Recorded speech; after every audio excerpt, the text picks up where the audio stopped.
Idaho is one of the great jurisdictions out there. I think it's ranked in the top 3 in the US, number 8 worldwide. And we're finding that working in Idaho as well, we've been able to execute on a drill program very quickly shortly after raising the funds to do it. And we don't expect any delays as a result of the jurisdiction.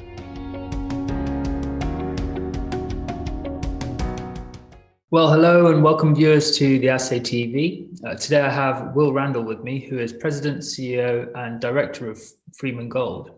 Freeman Gold is a strategically located gold exploration company in Idaho with the Lemhi Gold Project as its flagship asset.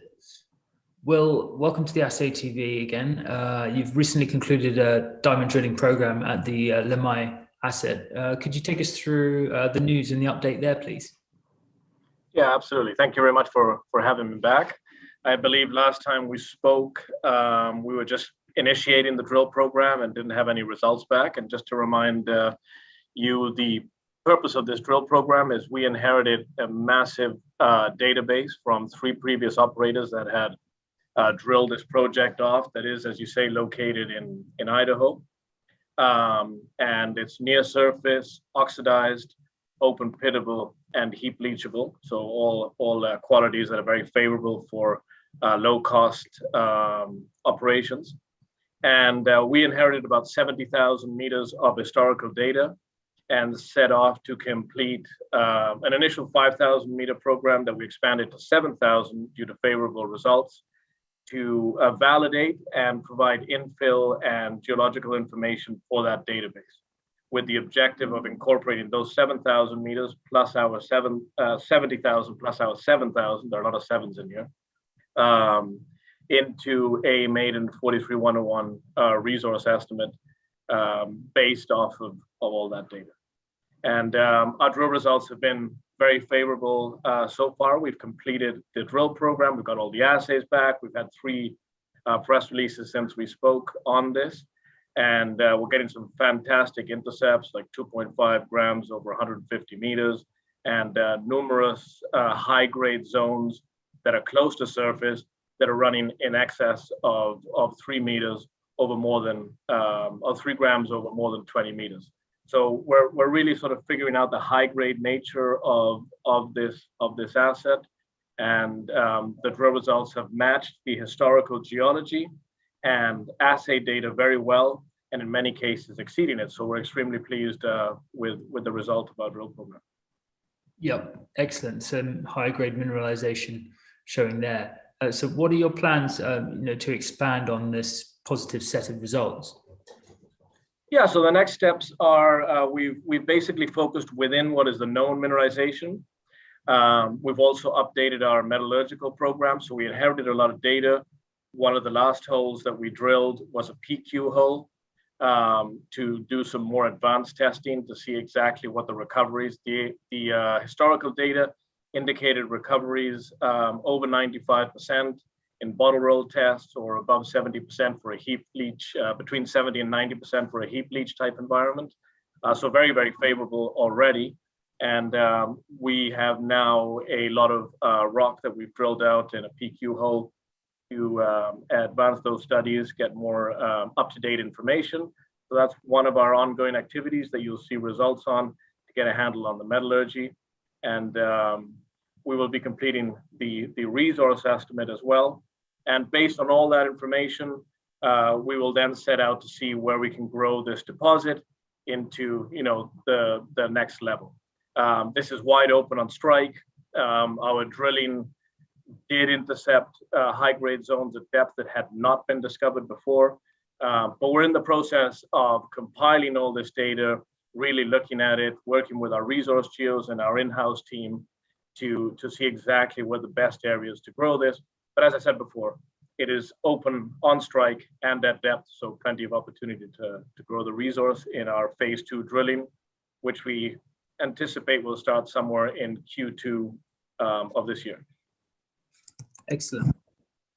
So let's talk about some of the attributes of the project then, other than just these results that you've got. You touched on some of them before, obviously around the shallow depth and the potential low capex of the project. But Idaho is a great jurisdiction.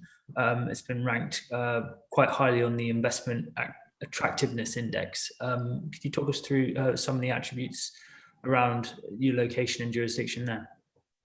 Yeah, absolutely. I mean, our team previously worked on an asset in Argentina that we advanced in under 3 years through the permitting and construction, and then sold for just under 300 million Canadian dollars. And what we do is try to find assets that allow us to add value very quickly. This one has obviously the added advantage that it's not Argentina, it's Idaho. So our job has made it significantly easier because Idaho is one of the great jurisdictions out there. I think it's ranked in the top 3 in the US, number 8 worldwide. And we're finding that working in Idaho as well. We've been able to execute on a drill program very quickly, shortly after raising the funds to do it. And we don't expect any delays as a result of the jurisdiction. Quite the contrary. We have full expectations to be able to permit this asset inside of a 3-year window, which brings me to the next point. So we have a near surface, heap leachable, low cost, potentially low cost operation, which is favorable. It's high grade. It would rank sort of in the top 10% when we come out with our resource estimate as far as grade of these type of deposits, at around a gram per ton, hopefully. And but the more intangible parts of it is the permitting scenario. We did all of our drilling on patented claims, which we would own both the surface rights and the mineral rights, which makes our permitting scenario a lot quicker and more favorable overall. So those are the sort of the key assets here: location, high grade, open pit, heap leachable, and a favorable permitting backdrop, not only because of the patented claims, but also because we don't have to deal with a river, a lake, or a protected species as far as our work has shown. Yep, certainly. And just to sort of add to the credibility there's a lot of other successful mines from some of the majors that have been in and around the region nearby as well, right? Yeah, Idaho is one of the traditional mining states. There's been mining, at least, I mean, Lemhi itself has had the start, has been worked on since the 1800s, and gone through a number of operators, and thankfully for us, for various reasons during gold price and M&A activity, never was actually put into production, despite being a very high grade favorable asset. And in Idaho, as you mentioned, you'll see mid-tiers and majors all advancing at their projects. Yeah, certainly. So you mentioned Q2 for the second drilling program phase. Do you have some key milestones for what you want to get from that, or perhaps some milestones as to how the project should look by the end of this year? Yeah, so a lot of the milestones are actually, on the horizon in very near term, as it were. The first one being the resource estimate, interpretation of these drill results, where we can grow it.